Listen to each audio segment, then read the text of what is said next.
Turi ku itariki 21 z'ukwezi kwa gatanu umwaka w'ibihumbi 2025.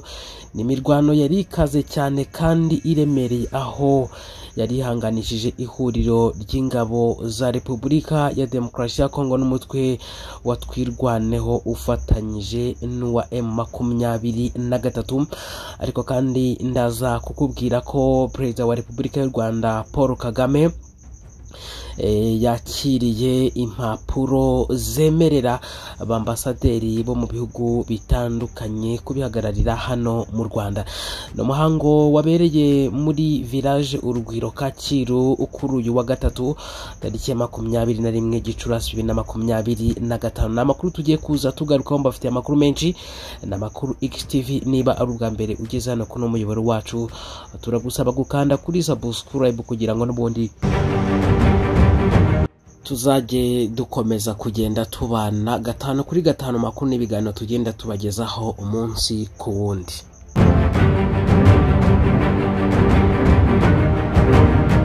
Iyo mirwano bivugwa ko yatangiye kuva saa 12 z'igitondo cyo kuri uyu wa kabiri, ikaba yarimo ibera ahahoze ari kwa Sabune no mu nkengero zaho nko kwa Didasi no kuri Nyakirango muri Rugezi.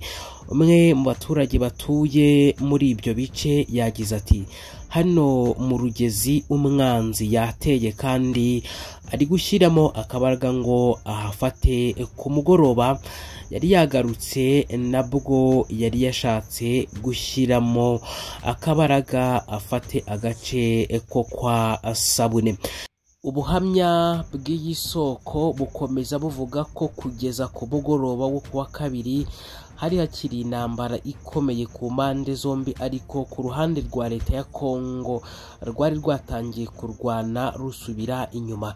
Iyi mirwano yongeye kubura mu gihe ku wa mbere nabwo impande zombi zarwanye bikomeye, aho zarimo zirwanira ku musozi wa Nyakirango no mu tundi duce tugabanya Gasiro na Rugezi. Amakuru akomeza avuga ko uwo munsi kandi mbere ya saa 6 Twirwaneho ifatanije na M23 birukanye iri huriro ry'ingabo zirwana ku ruhande rwa leta zirimo iza FARDC, iz'u Burundi n'imitwe yitwaje intwaro ya Wazalendo na FDLR. Gusa amakuru tumaze kumenya nuko aba barwanyi bo mu mutwe wa Twirwaneho n'uwa M23 bakiriye umusada uturutse Minembwe urimo abasirikari benshi kandi bazanye n'ibikoresho bya gisirikari bikomeye. Iyi mirwano ikomeye yongeye kubura mu gihe hari hamaze iminsi bivugwa ko leta ya Kongo yaba ishaka kwigarurira igice cya Minembwe n'ikibuga cy'indege cyayo ndetse n'icya Mikenye. Namakuru yanavuzwe ko kandi muri iki gice cya Rugezi cyahererejwemo abasirikari ba leta biganjemo abavuga ururimi rw'Ikinyarwanda n'abandi bo mu itsinda rya Bamudahusha ryaje riva Ikaremi mu ntara ya Tanganyika. Abandi nanone boherezwa kuri Power Zero, ari nabo bateganya kuzagaba ibitero mu duce twegereye ikibuga cy'indege cya Minembwe giherereye Ikiziba. Hagati aho ngaho uruhande rwa leta rukomeje kurushwa imbaraga, kuko mu mwanya muto ushize rwambuwe agace rwari rwafashe ndetse abarugize bari guhunga berekeza za Gasiro na Matanganika.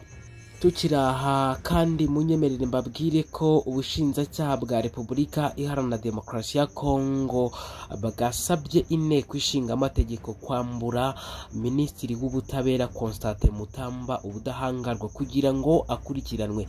Minisitiri Mutamba akekwaho kunyereza amafaranga arimo yari yateganyirijwe kubaka gereza ya Kisangani mu ntara ya Toshapo.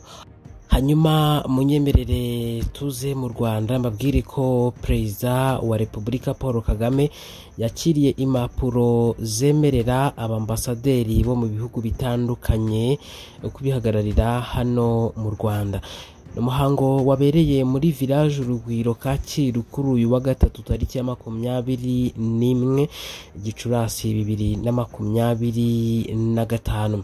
Mu batanze impapuro barimo Ambasaderi Khalid Musa Dafara uhagarariye Repubulika ya Sudani mu Rwanda, Ambasaderi Vyacheslav Yatsiku uhagarariye Ukraine mu Rwanda, Ambasaderi Dr. Habibi Garius Kambanga uhagarariye Repubulika ya Tanzania mu Rwanda, na Ambasaderi Alfredo Dombe uhagarariye Repubulika ya Angola mu Rwanda.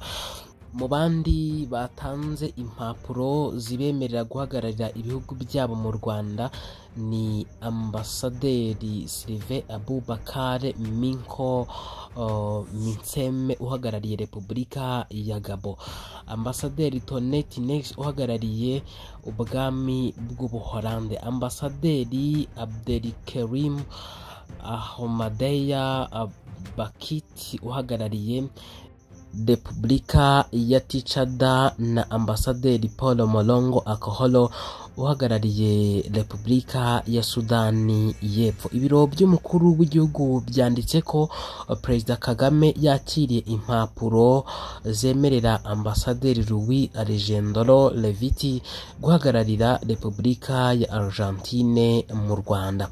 Perezida Kagame kandi yakiriye impapuro z'abandi bambasaderi zibemerera guhagararira ibihugu byabo mu Rwanda barimo Ambasaderi Vutan Hayeni uhagarariye Repubulika ya Diocese ya Vietnam mu Rwanda, na Ambasaderi Elias Al Hassan uhagarariye Repubulika ya Somalia mu Rwanda.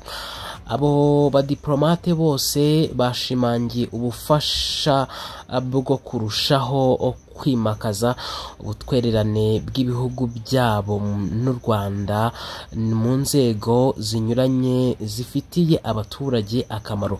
Perezida Kagame yakiriye impapuro zemerera Ambasaderi Sylvain cyangwa se Sylvain Abubakar Minko Minseme guhagararira Repubulika ya Gabo mu Rwanda, Ambasaderi Abdelkerim Ahmadeya Bakiti uhagarariye Repubulika ya Tichada mu Rwanda, Ambasaderi Paul Molongo Akolo uhagarariye Repubulika ya Sudani y'Epfo, Ambasaderi Khalid Musa Dafala uhagarariye Repubulika ya Sudani mu Rwanda, Ambasaderi Dr. Habibi Garius Kambanga uhagarariye Repubulika ya Tanzania mu Rwanda, Ambasaderi Vyacheslav Yatsiku uhagarariye Ukraine mu Rwanda, Ambasaderi Alfredo Dombe uhagarariye Repubulika ya Angola mu Rwanda, Ambasaderi Louis Alejandro Leviti uhagarariye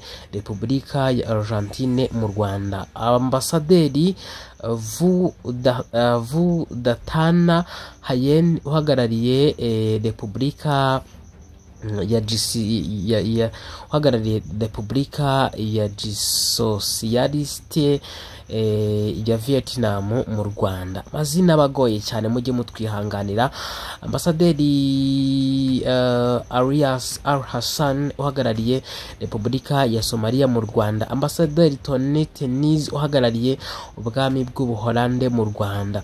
Ngira ngo rero aya niyo makuru twari tubafitiye, mutwemerere dusoreza ahangaha kandi tubashimire gukomeza kugira ibihe byiza naho mu makuru yacu akurikira.